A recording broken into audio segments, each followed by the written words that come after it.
Hello, and welcome to Today in History for January 18th.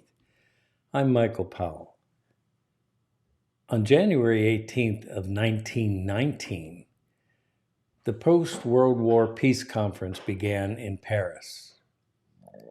Some of the most powerful people in the world met to begin the long, complicated negotiations that would officially mark the end of the First World War. Leaders of the victorious Allied powers, France, Great Britain, the United States, and Italy, would make most of the crucial decisions in Paris over the next 6 months. For most of the conference, U.S. President Woodrow Wilson struggled to support the idea of a peace without victory, to make sure that Germany, the leader of the Central Powers and major loser of the war, was not treated too harshly. On the other hand, Prime Minister Georges Clemenceau of France and David Lloyd George of Britain argued that punishing Germany adequately and ensuring its weakness was the only way to justify the immense costs of the war. In the end, Wilson compromised on the treatment of Germany in order to push through the creation of his pet project, the international peacekeeping organization called the League of Nations. Representatives from Germany were excluded from the peace conference until May. When they arrived in Paris, they were presented with a draft of the Versailles Treaty.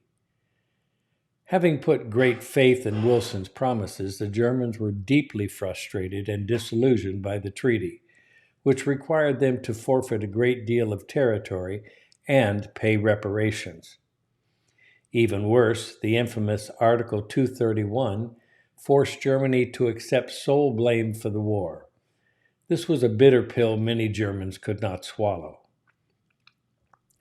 The Treaty of Versailles was signed on June 28, 1919, 5 years to the day after a Serbian nationalist's bullet ended the life of Austrian Archduke Franz Ferdinand and sparked the beginning of World War I.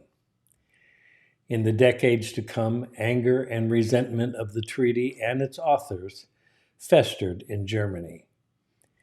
Extremists like Adolf Hitler's Nationalist Socialist Party capitalized on these emotions to gain power, a process that led almost directly to the exact thing Wilson and the other negotiators in Paris had wanted to prevent: a second, equally devastating global war.